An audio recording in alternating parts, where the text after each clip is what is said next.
From Hollywood, California, the Lux Radio Theatre presents Marlene Dietrich and Douglas Fairbanks, Jr. in The Song of Songs with Lionel Atwill.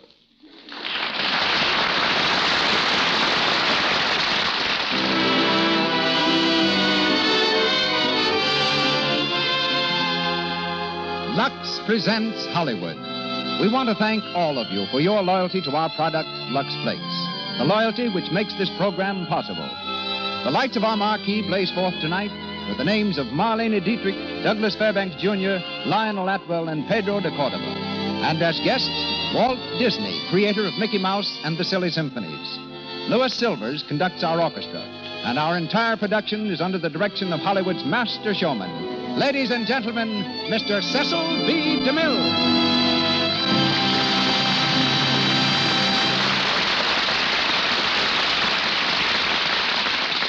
Greetings from Hollywood, ladies and gentlemen.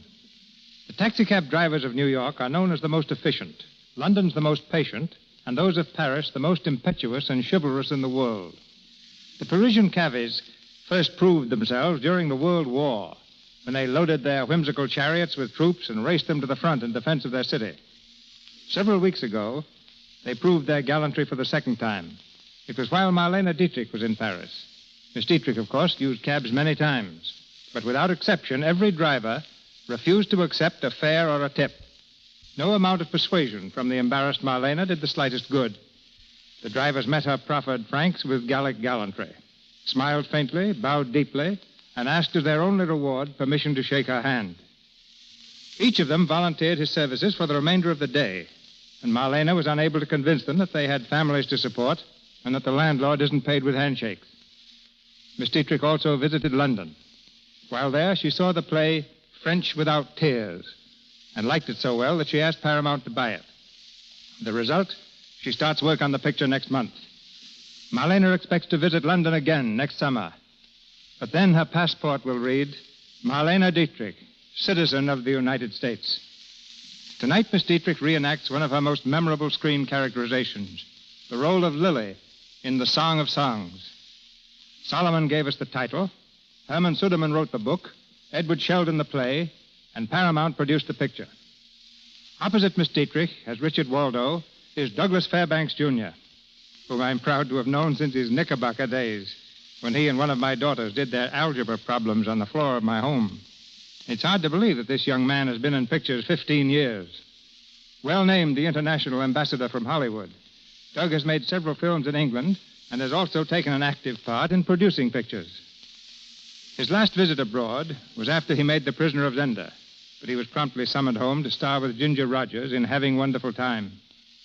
He leaped across the 7,000 miles in about 6 days, including a few hours' stop in New York to see the stage play.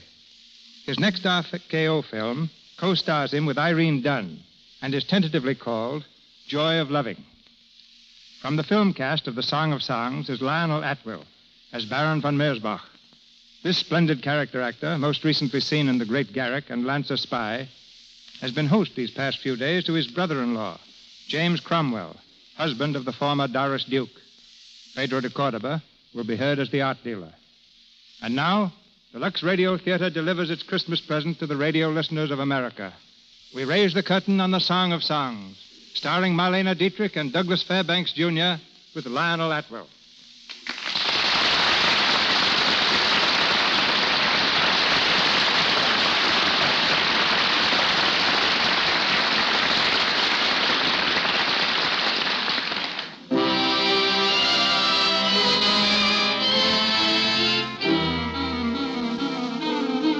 The Orient Express, Berlin to Constantinople, threads its way across the hills of Central Europe. In a third-class compartment, a young girl in peasant dress sits stiffly on the edge of her seat. She's been that way from early morning until night, her meager possessions in a bundle on her lap. In her eyes, an expression of mingled fear and expectation. The conductor opens the compartment door.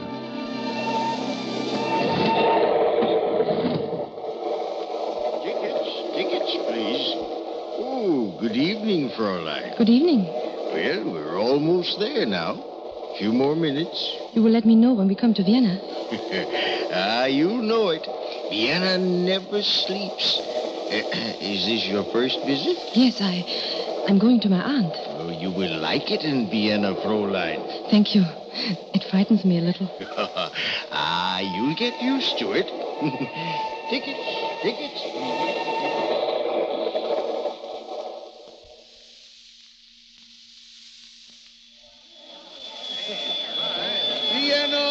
Vienna, Orient Express for Budapest and Constantinople. Vienna. Take your bundle, Fräulein. Carry your bundle, Fräulein. Carry your bundle, Fräulein. Porter. Carriage, Fräulein. Carriage here, carriage, Fräulein. Carriage, Fräulein. Any place in Vienna. Right here, Fräulein. I'll take your bundle. Thank you. Where to, Fräulein? This address, please. It's written on the card. I don't know where it is. Oh, I'll find it. Don't worry about that, Fräulein. It's a bookshop. Bookshop. We'll be there in no time. Get in, Fräulein. Get in, please. Get in.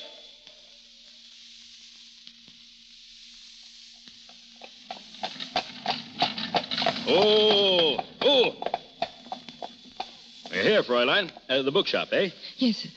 How much, please? 10 shillings, Fräulein. 10 shillings. Here. Thank you, Fräulein.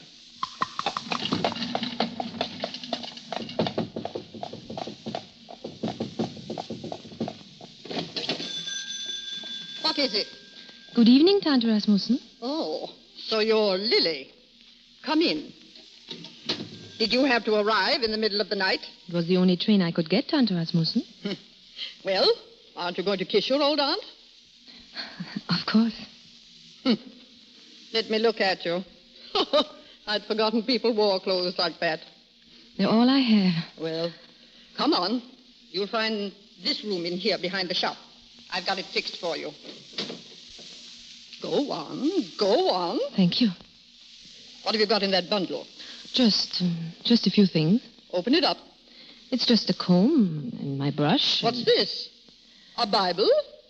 It was my father's. Is that all your scamp of a father left you? A Bible? He wasn't a scamp. He was a good man. I don't know what he was good for, dying off and leaving you a charge on your distant relations. Well, at least he taught you to read. That's something. You may be some use about the shop after all. Father was a good man. Every night these last few years since he got sick, he used to make me read to him from this. The Lamentations of Job, no doubt. No, the Song of Solomon. He loved it best. The Song of Songs. It's beautiful. Beautiful? He was a good man. All right. Have you had your supper? I'm not hungry, thanks. Then you might as well go to bed. In the morning, I'll start teaching you about the books. I lock up tonight, but after this, you do it.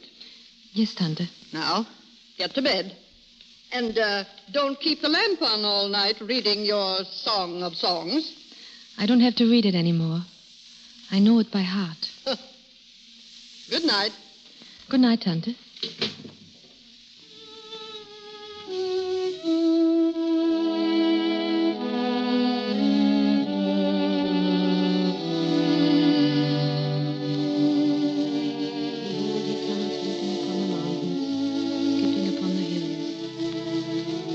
On my bed I sought him, whom my soul loveth.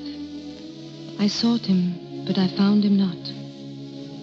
I will rise now and go about the city in the streets, and in the broad ways I will seek him, whom my soul loveth. I will seek him, whom my soul loveth.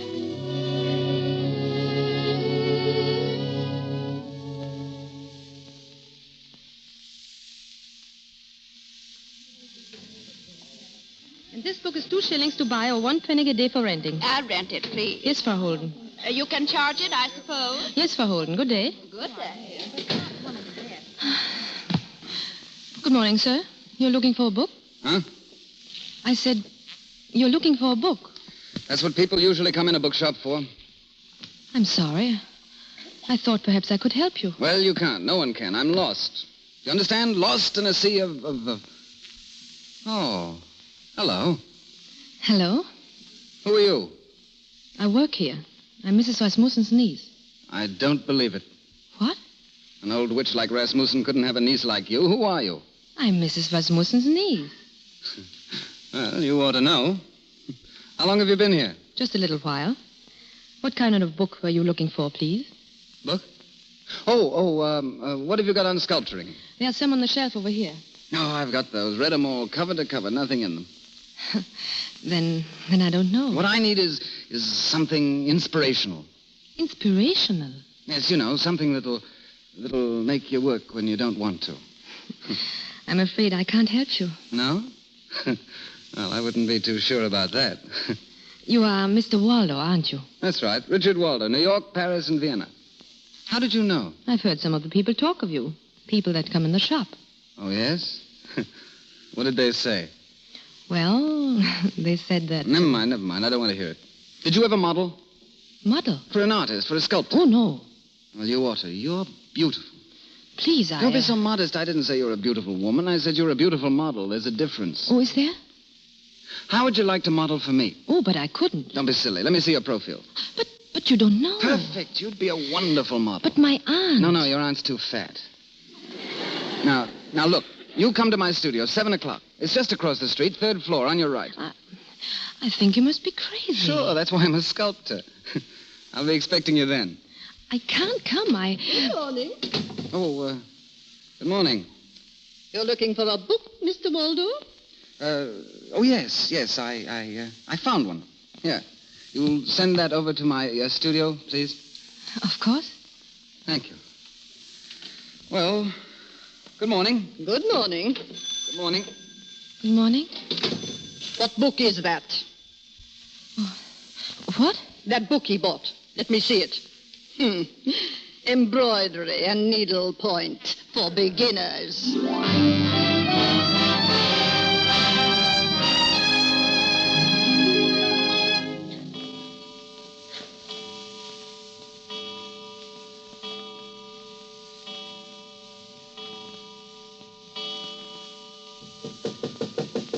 Come in. Well, who is it? Oh. You told me to come. Of course, come in. I've been expecting you. I brought your book. Oh, that. Thank you. Sit down. No, I can't stay. Tante Rasmussen doesn't know I'm here. If she did, What's the matter? You're not afraid of her? Yes. So am I. Is this where you work? Yes, it's messy, but it's home. Look, I made some sketches of you already. Like to see them? Sketches of me? Yes, from memory. I've got a figure to do, life-size marble. These are studies for it. They're not very good. Oh, I think they're beautiful. But they're not like me. You don't think so? Oh, this one is like someone in the Bible. What's that? Let me see. You know, the girl in the Song of Songs. The way I see her. Young, very fair. She has never loved. But she knows that one day she will. And that's what she waits for. Standing so straight, her head high, listening, waiting. Don't move. What? Don't move. But I don't know what... Put your arms down, close to your sides. Palms out, head up. Up. That's it. The Song of Songs. It's perfect. Please, if you don't mind. It's just what I've been looking for. Get up on that platform over there. But I can't. What's your name? My name is Lily, Then don't argue, Lily. Now, take the same pose. Come on. We'll make a sketch first.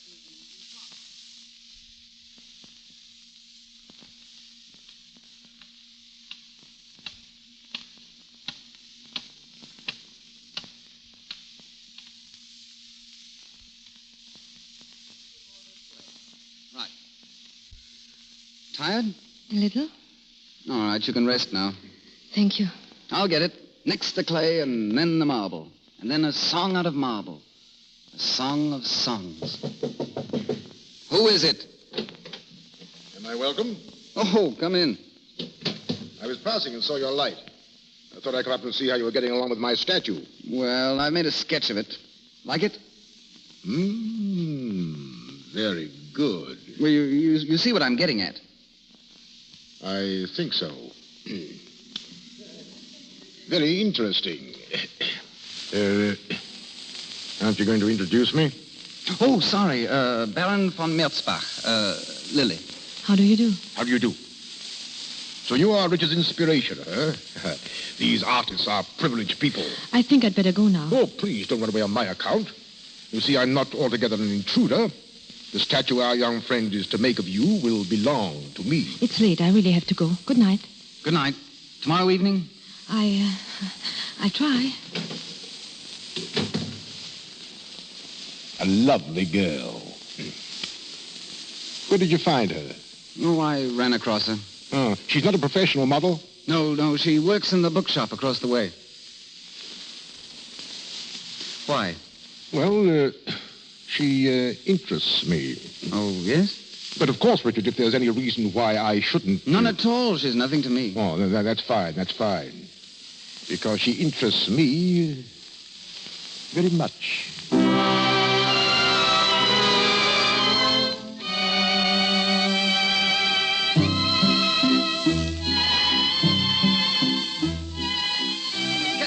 Armature, Baron. That's just a frame for the clay model. I see. Now, don't move, Lily. It's very rough yet, but in a few weeks it'll... Be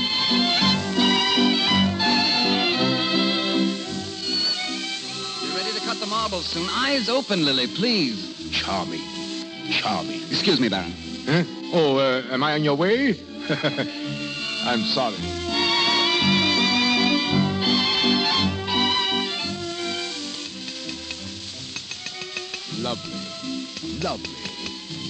Lovely. The marble is superb. And when do you suppose it will be finished? Oh, I don't know. By New Year's, perhaps. Sooner if you'd let us alone, Baron. Oh, my friend, you're annoyed with me. Oh, very well. I'll not come again. I will keep out of your way. Huh?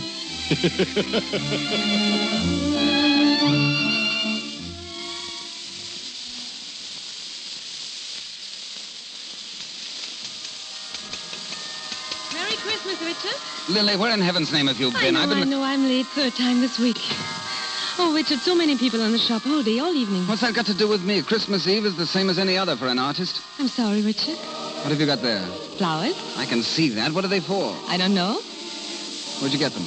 A man. What man, the Baron? No, I didn't know him. I met him downstairs in the street. You mean to say you accepted flowers from a stranger in the street? He was very handsome. What's that to do with it? Nothing. Perfect stranger, and you accept...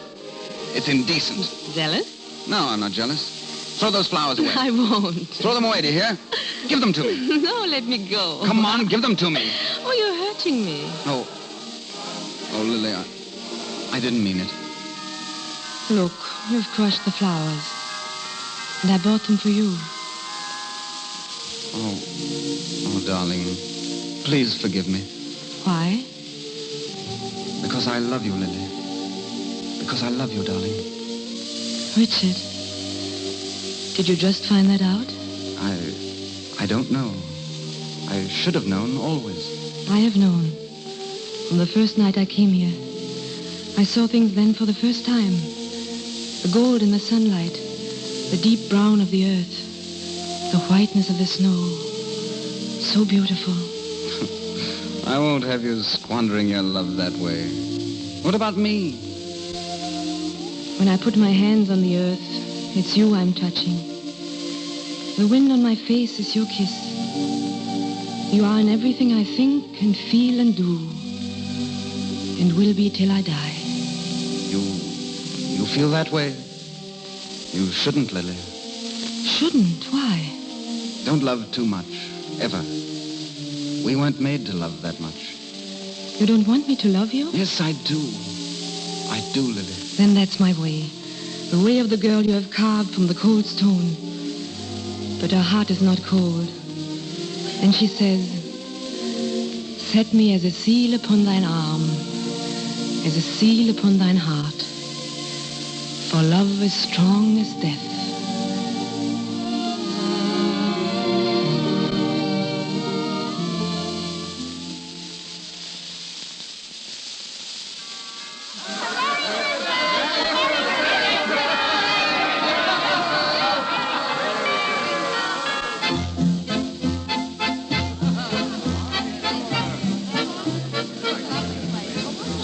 Richard? Here. No. Fill up your glass. I said no. Go on with what you were saying, Baron. Well, you don't seem anxious to hear it. I am. I said my interest in Lily was not frivolous. In fact, I may say my interest is far less frivolous than your own. What do you mean? You've been in love before, Richard. And why not? You're young, good-looking, talented. But where are they now, these women? In love with someone else, I hope, and very happy. You hope, but you don't know. You don't care, really. I don't want that to happen to Lily.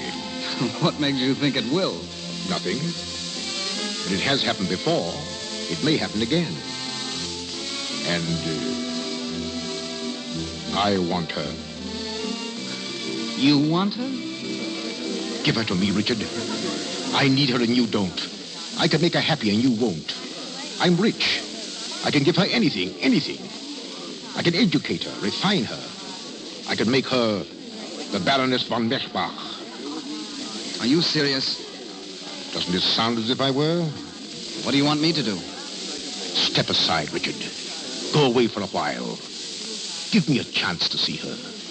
What can you give her? A little happiness, perhaps? But for how long? You can't marry her, Richard. You can't drag her down into poverty. And sooner or later, you'd have to choose between her and your career. Which will win? Which? Shut up! Oh, no. Don't be angry with me, Richard. Think of her. Well, Richard? No way. Let me alone. I want to think.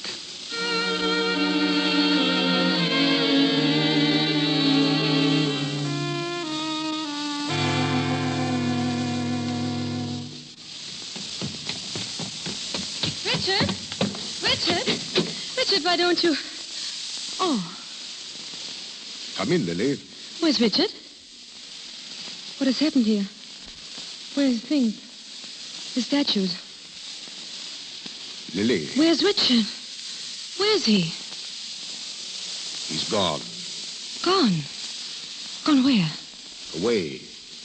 To Italy, I think. He asked me to see you and explain. Italy? When is he coming back? Not for a long time. Perhaps never. I don't believe it. I don't believe it. Don't take it too hardly, Lily. He isn't worth it. No man is. When did he go? This afternoon. Early. He told me yesterday he thought it would be best for you and for him. Yesterday?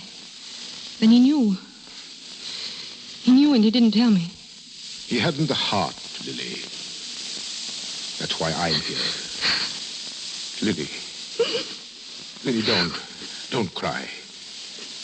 Don't you see it had to end this way sooner or later? He never really loved you. And I do. Let me take care of you, Lily. Go away, please.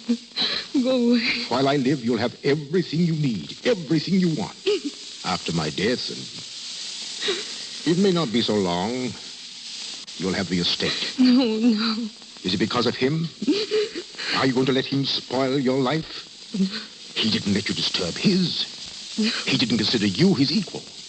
Well, I do. Come with me and I'll make you his equal. I'll clothe you and teach you. I'll make a great lady out of you. I'll make you my wife. My wife, Lily. And when you meet him again, you'll be the Baroness von Merzbach. The Baroness, Lily. And he'll be nobody. Obscure, penniless, living in garrets. And you can buy a statue from him, perhaps, for charity's sake. Is it worth it, Lily? For his lies? There were lies. All of them. Then let me help you, Lily. Make him pay for them. Oh. It will be sweet, Lily. Yes. It will be sweet.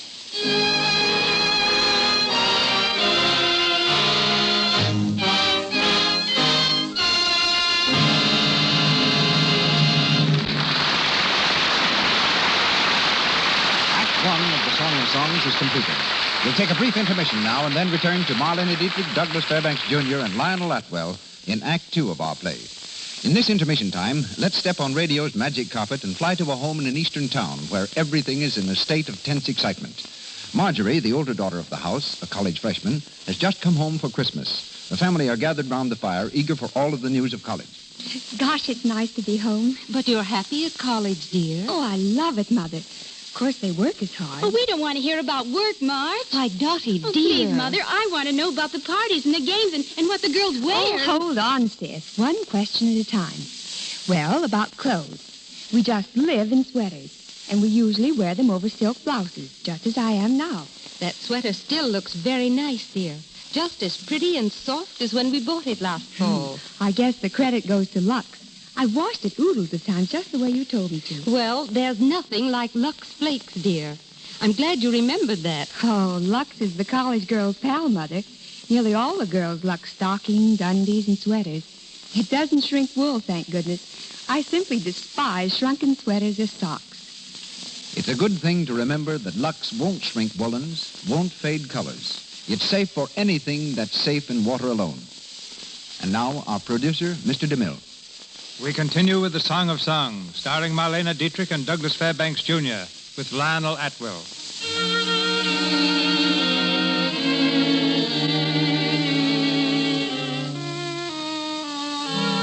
A year has passed. A long, dull year filled with bitterness and disillusionment. As the Baroness von Merzbach, Lily lives only for the time when she will see Richard again, to humble him with the difference in their rank. The Baron, failing in health, has grown jealous of his young wife. In the library of their country house, he stands by the window looking out. Suddenly he turns and addresses the housekeeper savagely. Where is she? Where is she? I've told you. For the fourth time, she's gone riding. Doesn't she know we are having guests? I told her that. Riding. It's her own suggestion that she learn. Along with her French and her music and her singing, you suggested that I she didn't intend her to be out every day. No? Then perhaps you shouldn't have provided so handsome a master. What? He is handsome, your riding master. And young. Be quiet. Please remember you are my housekeeper. Nothing more. When I want your opinion, I'll ask. I've been your housekeeper for 10 years. It's only recently that I've been reminded of it. That's enough. When she comes in, I want to see her. Once. You understand? I understand.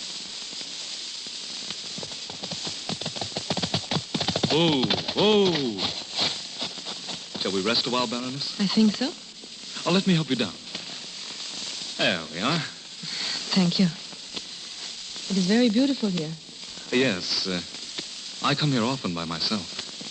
Why have you never brought me? Well, it's rather silly. This place is a sort of retreat for me, a sacred resting ground. Whenever things look hopeless and black, I come here to be alone. Are things so hopeless now? Yes, Baroness. They have been for a long time. How long? Since I first came here. Since I first met you. I'm sorry you said that. I think tomorrow I shall ride alone. Because you want to, Baroness? Or because you're afraid? I'm not afraid. I've watched you in that house. Your soul is dying there. I've watched you with me. I've seen you smile. It meant nothing. It did to me. Lily, I love you. Let go of my hand, please. No, you've got to listen to me. You've got to. That was not meant to hurt you. Only to prove to you that our rides together have been only that. We will not ride tomorrow.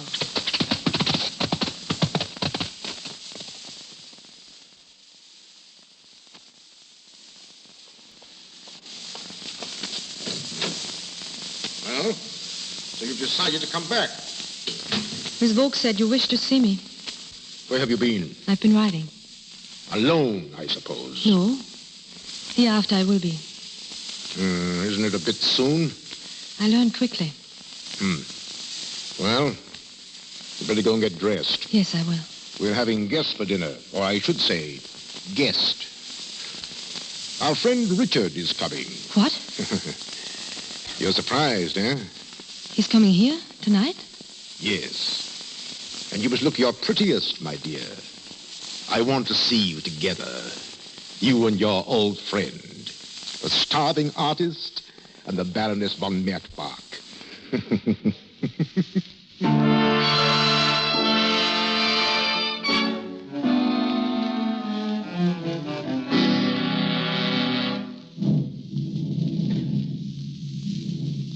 Sit down, Richard. Sit down. You arrived just in time, huh? Nasty weather. Yes. Cigarette? No, thank you. Lily will be down in a moment. Oh, you'll be surprised at the change in her. She's a woman, Richard. Matured. Beautiful. You said something in your letter about... About a business matter. Yes. I've been thinking, Richard. That statue. What was it? The Song of Songs. Where is it? I never finished it. What? Why, it was almost done. It was... I never finished it. I see. Of course, I know you paid for it. I'll do something else for you. I'll pay you the money back. I can get it somehow. No. Forget it, my friend. Forget it. And you've already paid me back, you know. I have the original. Really? Come in, my dear. Good evening. Good evening, Richard. What, Lily? No kiss for me this evening? Of course. It was nice that you could come, Richard. You're always glad to welcome old friends. Thank you. Dinner is served, Your Excellency. Ah, dinner. Take the Baroness, Richard. Go on. The young before the old. The young before the old.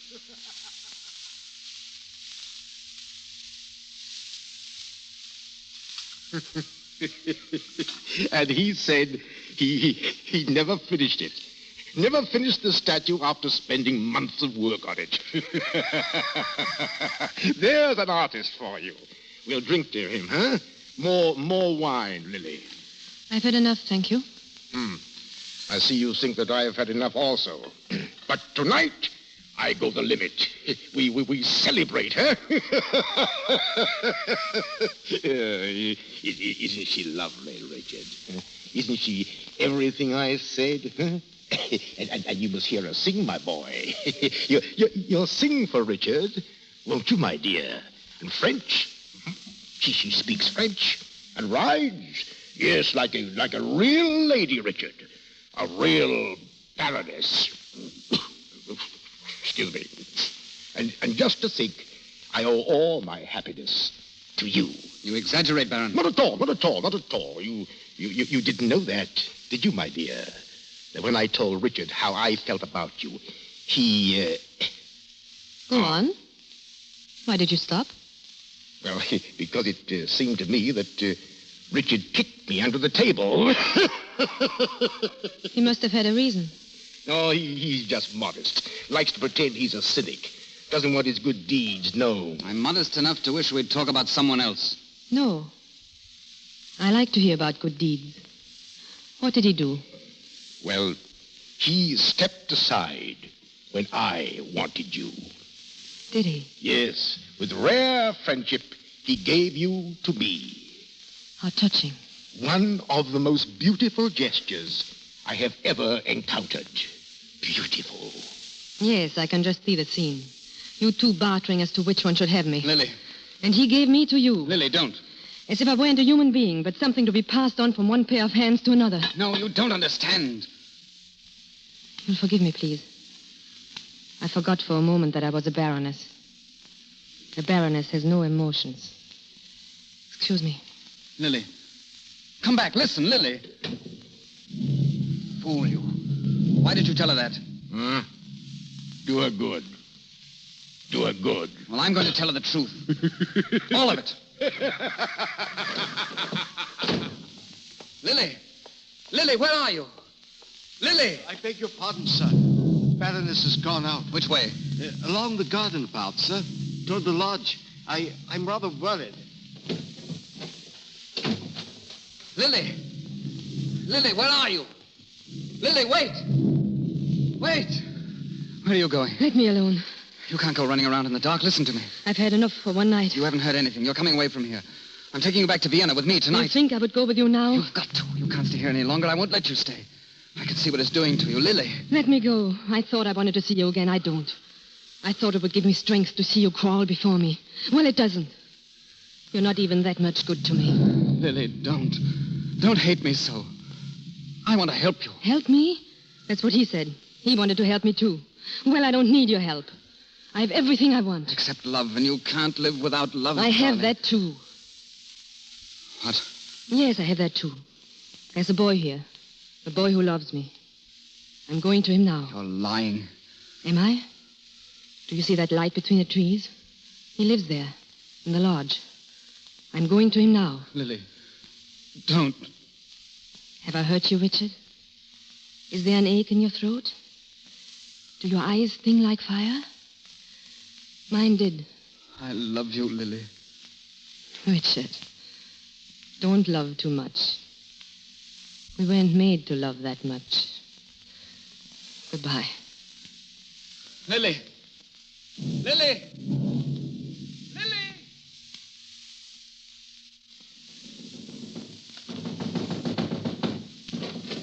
Baroness. Let me in. Shut that door, please. Baroness, why did you come here? I could have come to the house if you wanted. No, I just want to stay here for a moment. But this afternoon, you said. This has nothing to do with this afternoon. I don't understand. There's nothing for you to understand. I want to stay here, that's all. I'm sorry. You may sit down. But do you think it's quite safe? If anyone saw you come here, Baroness... Someone did see me. What? I meant him to see me. He'll be gone soon, and then I'll leave. But you'll never get back if the storm breaks. That struck close. Did you feel it? I thought I heard... Stay where you are, please. Look, that light. It's fire. It struck out there on the porch. The whole place will be blazing in a minute. Come on. We can't get out that way. It's a furnace. The whole front of the lodge. Come on, the back way, quickly. We can go through the... Baroness, don't stand there. Baroness! Baroness, are you mad? The whole place is going.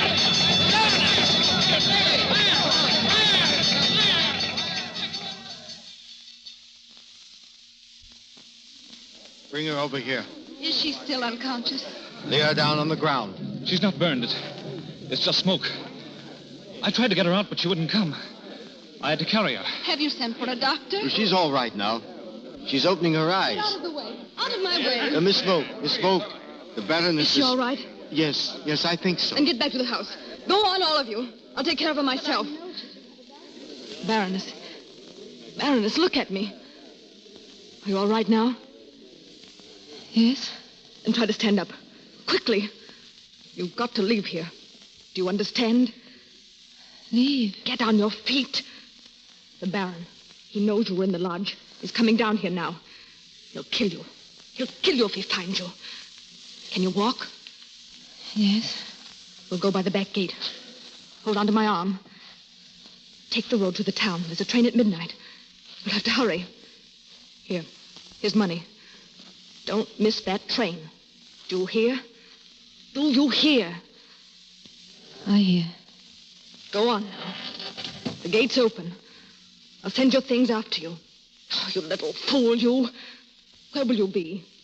Where will you be? I don't know. I don't know.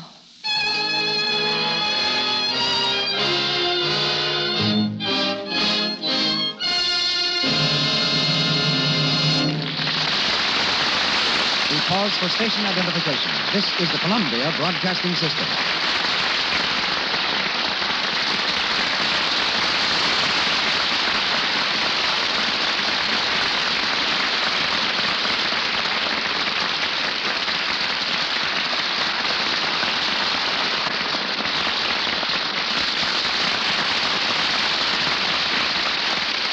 In a moment, Marlene Dietrich and Douglas Fairbanks Jr. with Lionel Atwill return to the stage for Act 3 of The Song of Songs. In this brief intermission, we bring you special Christmas news. A new way to make your Christmas tree more glittering, more exciting. Decorate it with real-looking snow. You can make it easily with Lux Flakes and apply it in no time. Here's how you do it. Pour a box of Lux Flakes into a big bowl or dishpan and add lukewarm water. You don't need much water, only about 2 scant cups to a big box of Lux. Then beat up with an egg beater. Soon you'll have a bowlful of pure white suds that look like whipped cream. Then, right away, take handfuls of this whipped-up mixture and spread with your fingers along the branches of your Christmas tree. While it's still moist, and if you want an even more glittering effect, sprinkle the tree with that shiny artificial Christmas snow you get in the stores. You'll have the loveliest effect imaginable. Your tree seems covered with glistening, soft, freshly fallen snow. This new way of decorating your Christmas tree is practical, too. It clings to the pine needles and keeps them from drying and falling off so soon. Try this easy, inexpensive tree decoration. White trees are smarter than ever this year. Remember, Lux Flakes, a little water, about 2 scant cups of water to a big box of Lux, and beat it with an egg beater. Remember to have a large box of Lux Flakes on hand so you'll have plenty of snow. Back now to Mr. DeMille, our stars, and play. Marlene Dietrich, Douglas Fairbanks Jr., and Lionel Atwell resume the Song of Songs.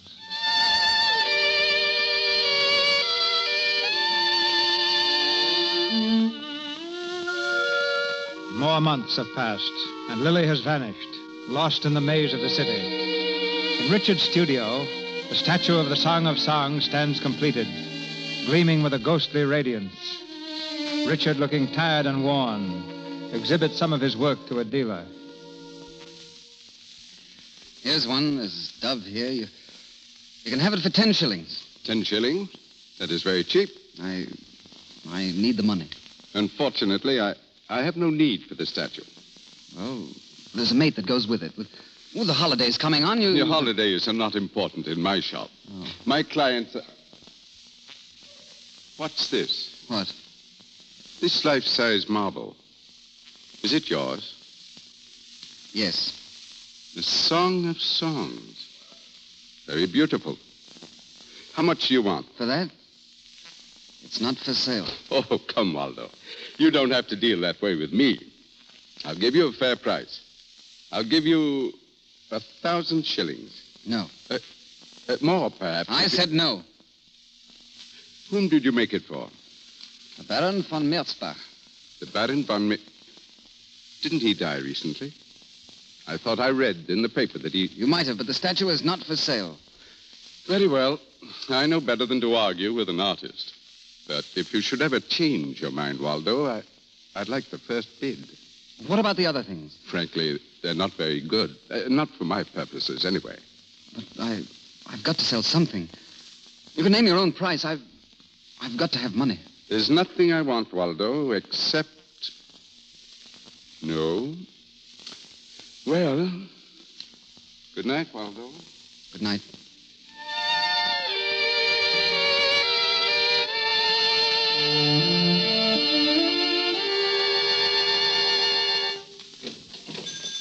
Good morning. Good morning. Something for the holidays?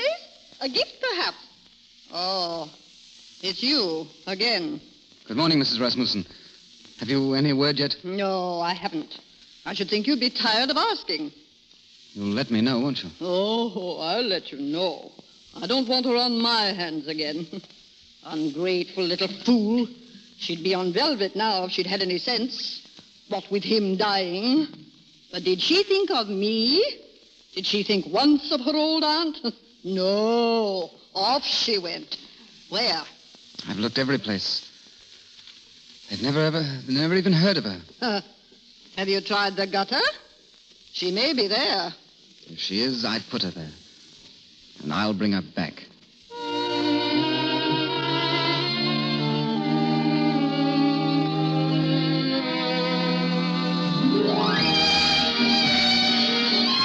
You want a table, sir? No, I'm just looking. Yes, sir.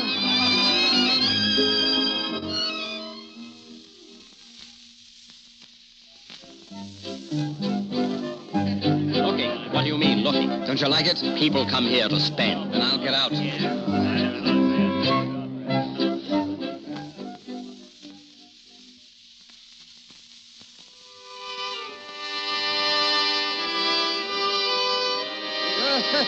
Hello, Waldo. Merry Christmas, Waldo. Hello, Anton. Excuse me, will you? No. Sit down, Waldo. Sit down here. I can't now. I've got to get... Oh, what's the matter?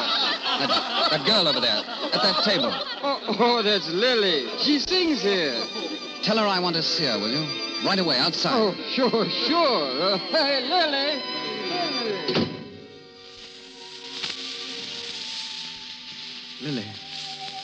Lily. What do you want? Aren't you glad to see me? I saw you come in. What do you want? I've been looking everywhere for you. What are you doing in this place? I've had to work. You could have come to me, you know that. Why didn't you?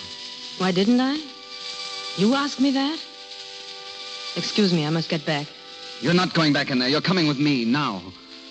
Am I? Lily, what's happened to you? You're changed, you're hard, you're bitter. I wouldn't be a good model now. The freshness is gone. Did you expect anything else? Why have you been looking for me? Why did you come here? Did you expect to find me as I used to be? Lily, we can't talk here. Please come with me. Very well. Why not?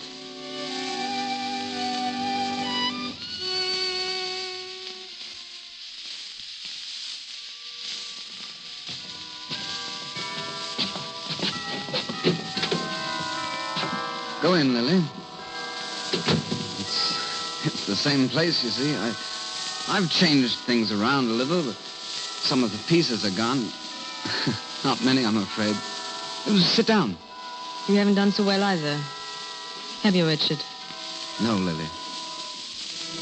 You said you never finished the statue. I did, later. No office? No office. It's my best work, too. It's the only worthwhile thing I've ever done in my life. Why did you bring me here? To talk about her? And about ourselves. I brought you here because I thought when you saw this room again, you'd remember another Christmas. Centuries ago, Lily. You bought flowers for me. Do you remember? I have no flowers now.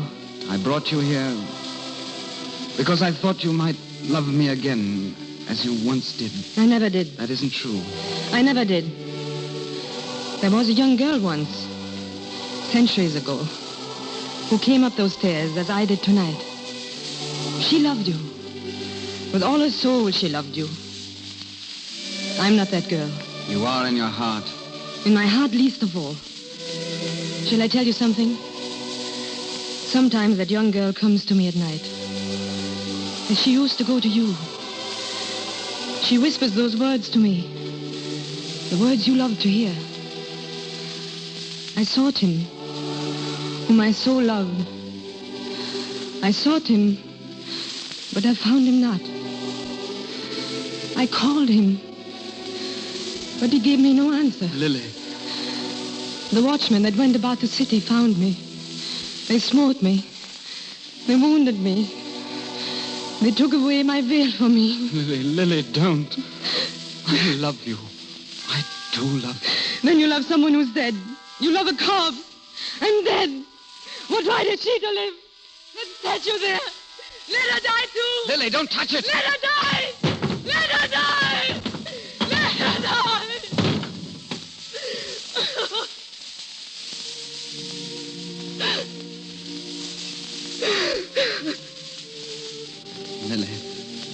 Lily, look at me. Let me go. Never, Lily. Never. Don't you see, darling? We can start again. You've destroyed her, and we can start again. She should have died, because we profaned her.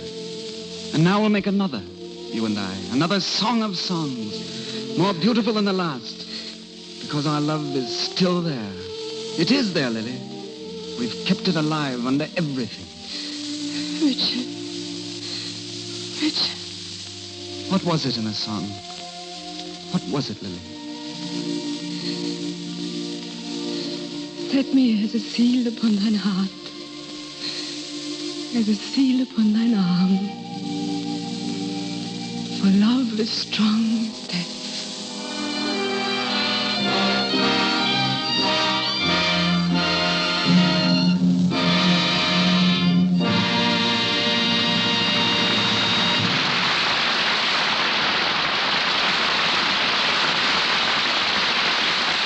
The Song of Songs is ended, but Marlene Dietrich, Douglas Fairbanks Jr., and Lionel Atwill will be heard again before we say goodnight. Hollywood, land of perpetual sunshine, December roses, and rising temperatures, is going to have a snow-white Christmas. Yes, it's true. But before I completely confound our Chamber of Commerce, let me explain myself. Tomorrow night in the Carthy Circle Theatre, scene of epic Hollywood premieres, another chapter in motion picture history will be written when Walt Disney presents the first full-length animated film ever made, Snow White and the Seven Dwarfs. For giving us Mickey Mouse, Donald Duck, and the Silly Symphonies, the world owes Walt a great debt. He was the first to make animated cartoons in sound and then in color.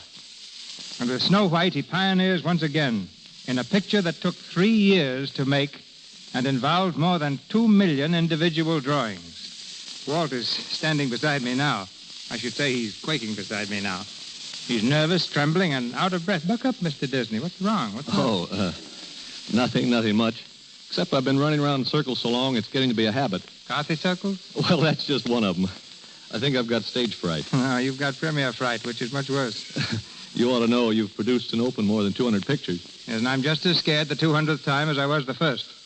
But I hear Snow White and the Seven Dwarfs is the screen's greatest innovation in years. Well, your own first full-length picture, The Squaw Man, was considered quite a departure.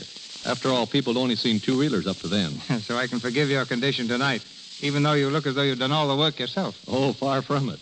If I'd tried to make this picture by myself, working 8 hours a day and going to a sanitarium for 2 weeks each summer, it would have taken me 250 years. And you figured that wasn't quite fast enough. Anyway, lots of luck.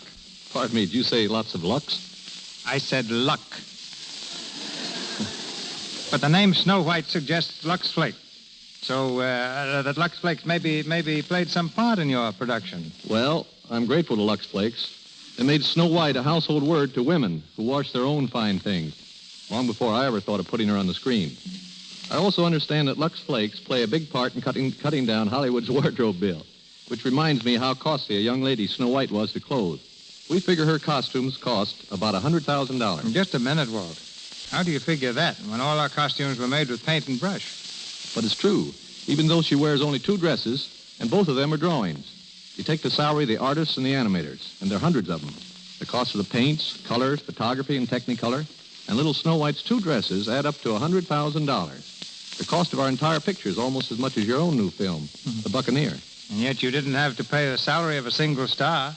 We who produce pictures with human beings figure their salaries alone consume 25% of our budgets. So with $1.5 million invested, I can understand in more ways than one why you may be nervous. I guess it wouldn't be normal if I weren't nervous. But Snow White is a goal we've been aiming at for 10 years. There won't be any Mickey Mouse or Donald Duck to attract the people. They'll all be brand new characters. And I suppose after Snow White is successfully launched, you'll sit back and take it easy for a while. Are you going to stop work after The Buccaneer? I haven't begun to work yet. Well, we won't stop either. It's just the beginning for us. We're going to make more feature-length animated productions and try to make use of all that we've learned in the 3 years required to produce Snow White. We don't think we know so much even now, and we're using all the outside advice we can get. What sort of outside advice? Well, there's Sidney Franklin, for example, the man who directed Good Earth. He seems to think our cartoon medium is important, and he's offered to work with us in directing Bambi, the famous story, The Little Deer. We've also started work on Pinocchio. Yeah, but what's going to happen to Mickey and Minnie and Donald Duck? Oh, they'll continue to be just as important as they've ever been. We wouldn't dream of anything else. But we're growing, Mr. DeMille, and experimenting. Leopold Stokowski, the famous conductor, is going to work with us on an idea of combining fine music with animated cartoons. He wants to make great symphonies popular with people all over the world. After that, Gosh, look at the clock. I've got to start running again. Good night. I wish you the greatest success of your career, Walt. Good night.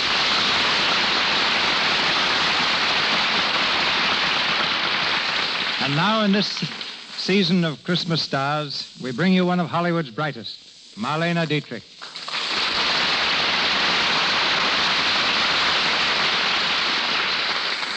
Thank you, Mr. DeMille. There's one thing I really want to say to everyone. A happy Christmas to you all. Good night. Good night, Marlene. And now will the gentlemen report. Mr. Fairbanks, Mr. Atwell. Thanks, C.B. You know, Lionel, Mr. DeMille here means a lot more to me than almost anyone else in Hollywood. Really? He's been my friend for years, helped me, advised me. I really think a great deal of Mr. DeMille. I'm sure we all do. That's very kind, gentlemen, but after all, Doug, I don't think this is the time to... No, I want everyone to know what I think of you. For example, you like boats. You like to get away on the water. Peace, quiet, time to think things out. Any man who likes boats as much as you is bound to be a big man. You're not leading up to borrowing my boat by any chance, are you? Well, I thought if you weren't doing anything... Yes, and how are you, Lionel? Fine, CB, thanks, fine. But speaking of hobbies, my stamp collection is really the... Of course, I have a boat of my own, but it's in England, on the Thames.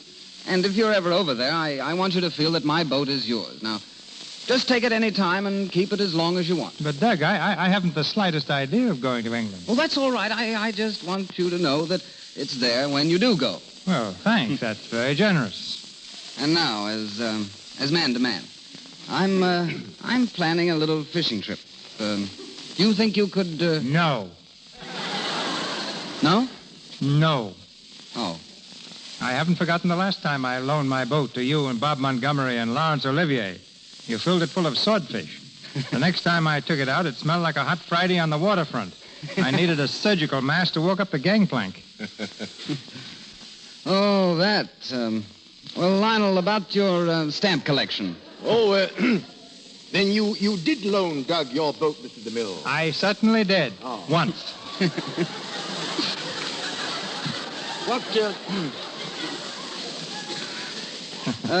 What else happened? Lionel, what were you going to say about your stamp collection? Oh, yes.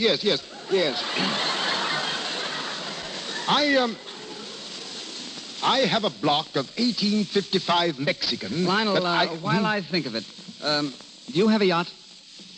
Yes.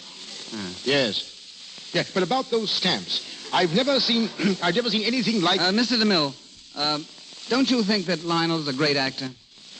I mean, his performance tonight, the work he does on the screen. Why, if I just had 1/10 of the... Yes, Doug. Yes, Lionel? My boat's in dry dock for the winter. In dry dock? Yes, in Baltimore. Oh. Oh, Miss Dietrich. Yes. Miss Dietrich's a great artist, too, but she doesn't have a boat. You know, I'm afraid, Doug, the only boat you're going to get is the next one you'll take to England. When will that be? Well, there you've got me. It'll probably be next summer. I think I'll get back then. I'll be pretty busy here for a while, but someday I hope to have things worked out so I'll be able to make 2 or 3 films here a year and 1 abroad. Mm-hmm. And if I can sandwich in an appearance in the Lux Radio Theatre every now and then, why, I may even forgive CB for not letting me take his boat this time. But, well, we'll see. Good night, CB, and what I said about my boat still goes. Thank you, CB. Good night, shipmates. Good night. Miss Dietrich's current film is Angel. Louis Silvers appeared through courtesy of 20th Century Fox Studios, where he was in charge of music for Love and Hisses. Now, an important announcement from Mr. DeMille. Next Monday night, the Lux Radio Theatre closes its book of 1937 presentations. To mark the occasion, we bring you a radio adaptation of that remarkable and highly successful motion picture produced by Samuel Goldwyn, Beloved Enemy. The romantic, thrilling drama of a young Irish patriot and a beautiful English girl torn between their love of country and their love for each other. Our stars, Brian Aherne of the original cast and one of the screen's most beautiful actresses, Madeleine Carroll.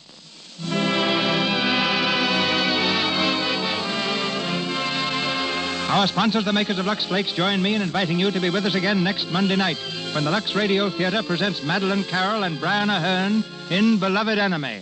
And now, before we say good night, I'd like to reach across the miles and take the hand of each one of you, whether you're man, woman, or child, in a warm clasp of friendship, and say a happy Christmas to you.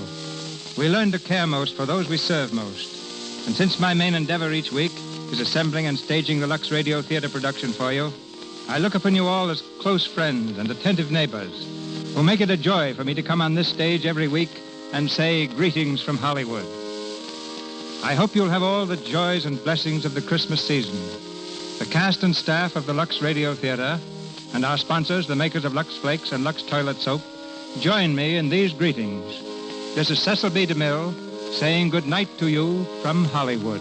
This is the Columbia Broadcasting System.